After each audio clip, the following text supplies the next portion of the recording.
మేము ఎగురవేయగలిగాం. ఇది ఇక్కడ ఉన్నటువంటి ప్రతి ఒక్కరి కష్టమని నేను తెలియజేస్తున్నాను. ఇక్కడ ఉన్నటువంటి ప్రతి ఒక్క కార్యకర్త కష్టమని గుర్తు చేస్తున్నాను. ఆ 2019లో ఒక మంచి హ్యూజ్ మ్యాండేట్ తో జగన్మోహన్ రెడ్డి గారు ముఖ్యమంత్రి అయ్యారు. పార్టీ అధికారంలోకి వచ్చింది. ఇక్కడ అప్పుడు కూడా మరి రాజశేఖర్ గారికి ఎంతో కీలకమైనటువంటి రీజనల్ కోఆర్డినేటర్ బాధ్యతల్ని మరి రాజశేఖర్ గారికి ఇచ్చి వైఎస్ఆర్ కాంగ్రెస్ పార్టీకి గౌరవించింది. ఆఫ్టర్ ఎలక్షన్ ఆ తర్వాత వారికి మరి రాజశేఖర్ గారికి ఎమ్మెల్సీ పదవి ఇచ్చింది. శాసన మండలికి మా నాయకుడు జగన్మోహన్ రెడ్డి గారు పంపించడం జరిగింది. ఇది మరి రాజశేఖర్ గారికి మా నాయకుడు జగన్మోహన్ రెడ్డి గారు మా వైఎస్ఆర్ కాంగ్రెస్ పార్టీ ఇచ్చినటువంటి గౌరవం అని గుర్తు చేస్తుంది.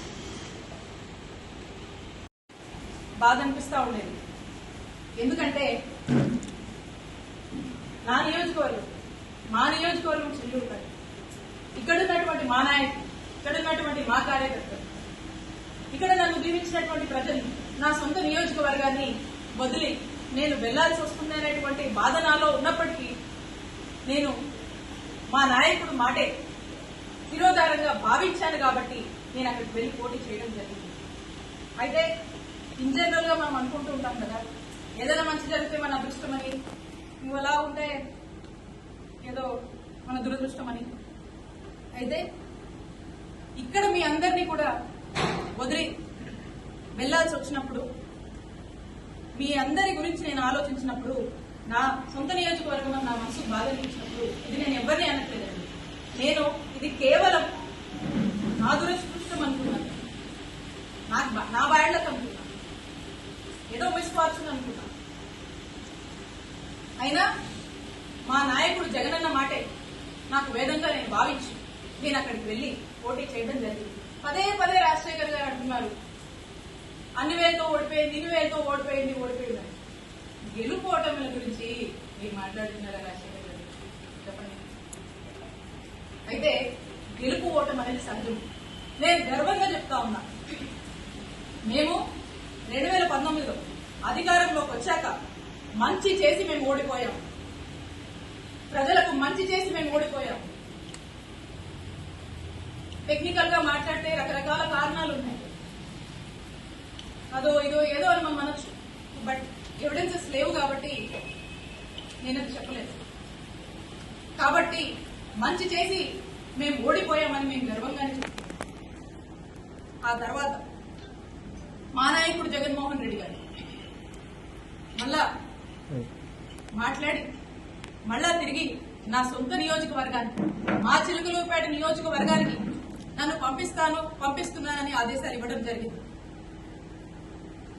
నేను మా నాయకుడు ఆ రోజు చెప్పిన మాట నేను కాదనలేదు, ఈ రోజు చెప్పినటువంటి మాటలకు కూడా కట్టుబడి నేను నా నియోజకవర్గానికి వస్తున్నందుకు నేను సంతోషించాను. ఇక్కడ ప్రజలకి, ఇక్కడ ఉన్నటువంటి మా నాయకుల్ని, ఇక్కడ ఉన్నటువంటి మా కార్యకర్తల్ని రిప్రజెంట్ చేస్తున్నందుకు చేసే అవకాశం నాకు దొరికినందుకు నా అదృష్టంగా భావిస్తాను. ఇక్కడ ఉన్నటువంటి నేను బాధ్యతలు తీసుకోవడం జరిగింది. ఎందుకు అని అడుగుతున్నారు కాబట్టి నేను మీ ద్వారా ప్రజలకు వారికి నేను స్పష్టత ఇవ్వాలనుకున్నాను. ఇక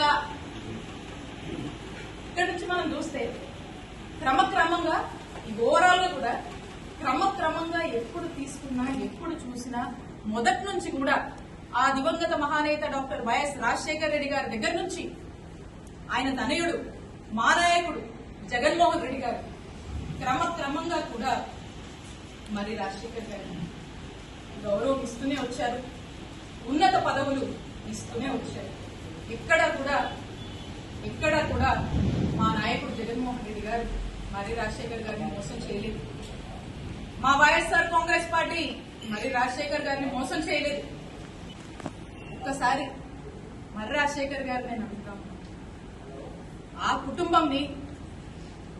కుటుంబము మోసం చేసింది అని మీరు మాట్లాడుతుంటే ఒకసారి నాకు మిమ్మల్ని అన్నమనిపిస్తాను.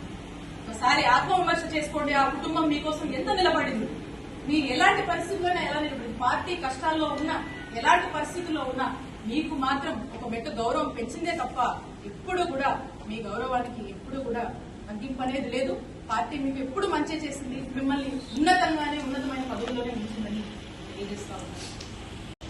ఎమ్మెల్సీకి రాజీనామా చేయడం అంటే ఒకవేళ ఇది యాక్సెప్ట్ అయితే ఈ ఎమ్మెల్సీ వైఎస్ఆర్ కాంగ్రెస్ పార్టీకి సంబంధించినటువంటి ఈ ఎమ్మెల్సీ పదవి అనేది టీడీపీకి వెళ్తుంది కదా. వైఎస్ఆర్ కాంగ్రెస్ పార్టీ ఎంతో నమ్మకంతో మీ మీద ఉన్నటువంటి అపారమైనటువంటి గౌరవంతో మా నాయకుడు జగన్మోహన్ రెడ్డి గారు మీకు ఇచ్చినటువంటి ఎమ్మెల్సీని మీరు ఈరోజు రాజీనామా చేస్తే అది టీడీపీ అకౌంట్లో పెడుతుంది. ఈరోజు మనకు నంబర్స్ లేవు, అన్ఫార్చునేట్ మనకు బలం లేదు. సో కాబట్టి అది తిరిగి మనకు రిటైన్ అవ్వదు. సో కాబట్టి అది టీడీపీ ఖాతాలో పెడుతుంది. అంటే ఇంత నమ్మకంతో ఇచ్చినటువంటి ఈ పదవిని నిజంగా మీరు నిలబెట్టుకుంటుంటే ఈ గౌరవం ఎంతలా పెరిగేది అనేది ఒకసారి మీరు ఆలోచన చేయండి. 2024 గురించి వారు మాట్లాడతారు. 2024లో ఏమైందనేటువంటి విషయం మీకు, వారికి, ప్రజలకు స్పష్టత ఇవ్వాల్సినటువంటి బాధ్యత నాకు. అయితే 2024లో ఇక్కడ 2019లో నేను పోటీ చేసి ఎప్పుడు వైఎస్ఆర్ కాంగ్రెస్ పార్టీ ఇక్కడ గెలవట్లేదు. మా నాయకుడు దీవెనలతో, మా వైఎస్ఆర్ కాంగ్రెస్ పార్టీ కార్యకర్తలు నాయకుల కష్టంతో, ఇక్కడున్నటువంటి ప్రజల దీవెనతో ఇక్కడ వైఎస్ఆర్ కాంగ్రెస్ పార్టీని గెలిపించుకోవడం జరిగింది. మొదటిసారి పార్టీ యొక్క రాజకీయాల కోసం ఎన్నికల వ్యూహంలో భాగంగా పార్టీలు అన్నాక రకరకాల వ్యూహాలు. సో రకరకాల పర్మిటేషన్స్ అండ్ కాంబినేషన్స్ ని పార్టీ ట్రై చేస్తుంది. ఆ చేస్తున్నప్పుడు నన్ను మా పార్టీ, మా నాయకుడు జగన్మోహన్ రెడ్డి గారు నన్ను గుంటూరు వెస్ట్ నుంచి పోటీ చేయమని ఆదేశించడం జరిగింది. క్రమశిక్షణ కలిగిన వైఎస్ఆర్ కాంగ్రెస్ పార్టీ కార్యకర్తగా నేను వారి మాటే శిరోధార్యం అనుకుని ఎదురు ఏమీ మాట్లాడకుండా నేను ఆ మాటని, ఆ ఆదేశాన్ని పాటించి నేను నా బాధ్యతగా నాకు ఇచ్చినటువంటి గుంటూరు వెస్ట్కు వెళ్లి నేను పోటీ చేయడం జరిగింది. మీ అందరికీ తెలుసు గుంటూరు వెస్ట్ గురించి. ఏ రోజు గుంటూరు వెస్ట్ లో వైఎస్ఆర్ కాంగ్రెస్ పార్టీ గెలవలేదు. వరుసగా మనం ఓడిపోతూ వస్తున్నాం. ఇక్కడ కూడా వరుసగా మనం ఓడిపోతూ వస్తే ఇక్కడ ఒక గెలుపు బావుటాన్ని మనం ఇక్కడ ఎగిరేశాం.